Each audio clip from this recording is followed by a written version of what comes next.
Hi guys, welcome back to my channel. So today we actually have quite a serious topic that we're going to be talking about, and we're going to be talking about cervical cancer and my personal experience with cervical cancer. Okay, so the question is, what is cervical cancer? Cervical cancer is cancer of the cervix, and this is due to abnormal cells that grow in the actual cervix area.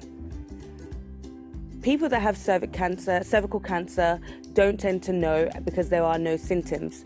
The only time you do get symptoms is after a very long period of time, and then this could be abnormal bleeding.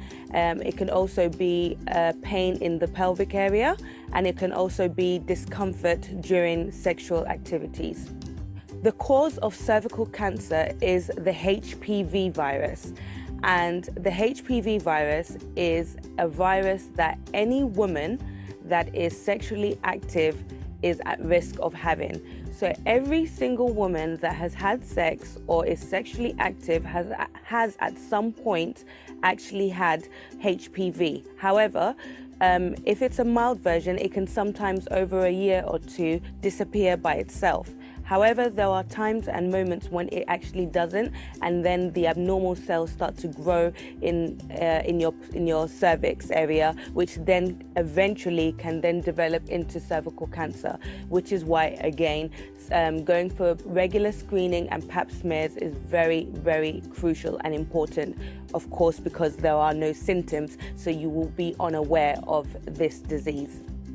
So to prevent cervical cancer is to have pre-testing, to test for pre-cancer cells before they actually turn into invasive and actual cancer cells.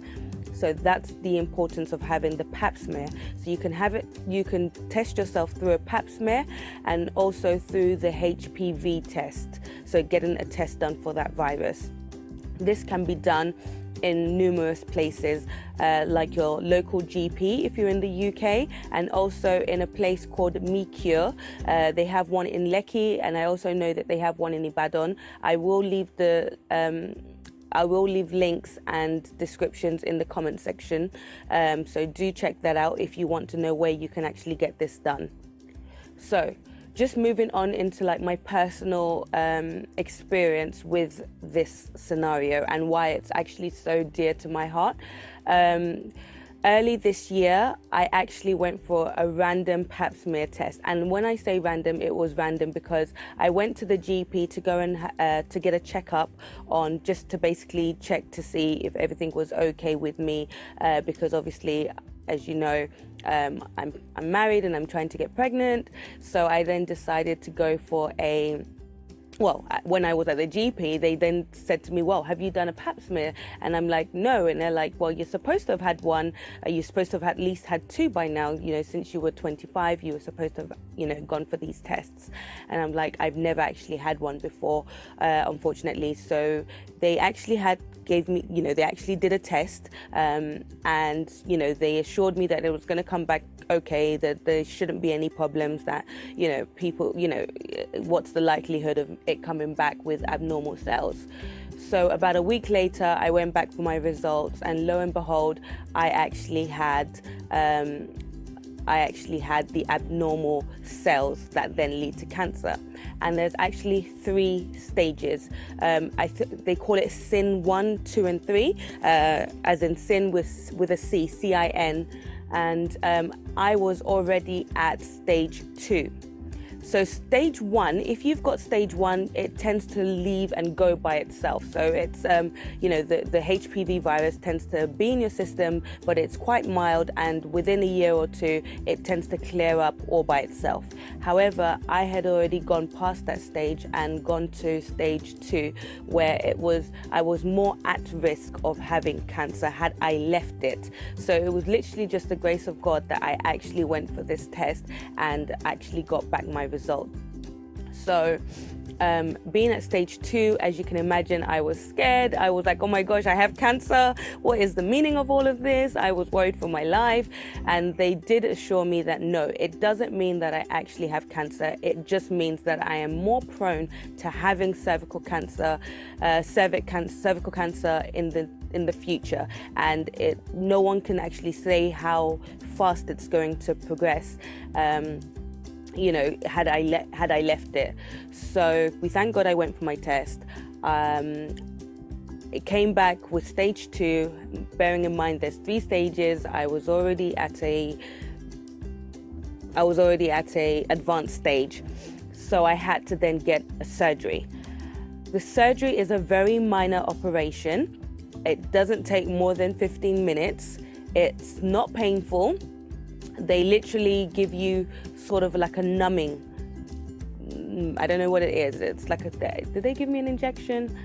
Can't remember if it was an injection, but they just numbed me. But I was able to walk after. I was able to leave the operation table, the operation room, walking. I mean, they say you shouldn't drive, but I felt very okay. Like I did go ahead with the rest of my day as normal. So it's definitely nothing invasive. They don't put you to sleep or anything. It's nothing to be scared about. You can actually see what's happening on the screen. You are awake.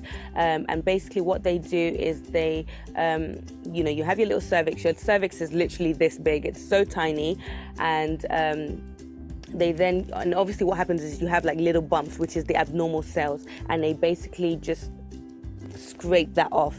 So it's kind of like they kind of burn it off. Basically they burn off the abnormal cells, and it sounds a bit more complicated and scary, but I can assure you that it really isn't, and you're totally fine.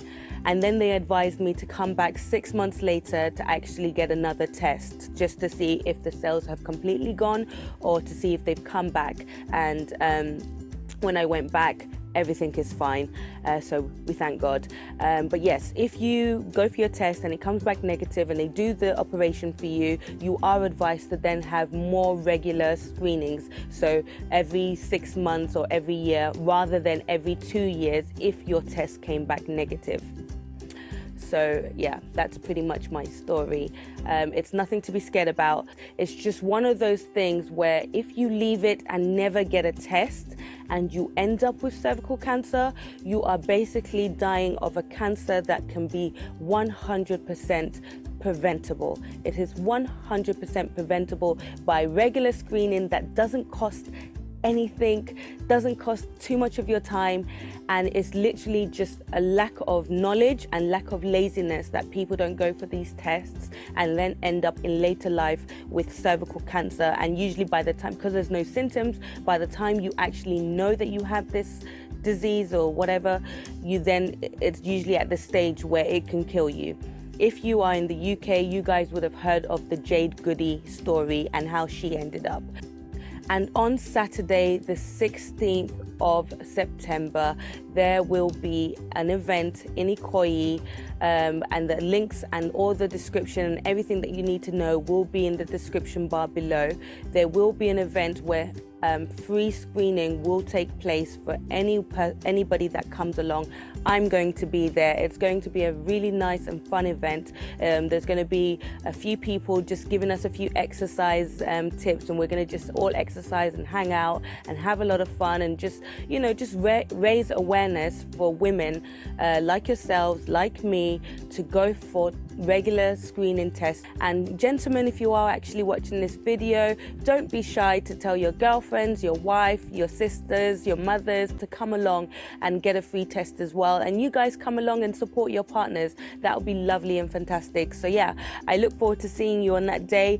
Please, if you have come because of me and you see me on that day, do come up to me. I would love to meet you guys and just talk further about my, you know, personal experience and just let you know that it really isn't that scary. So yeah, thank you so much for watching. I will see you guys in my next video. Bye bye.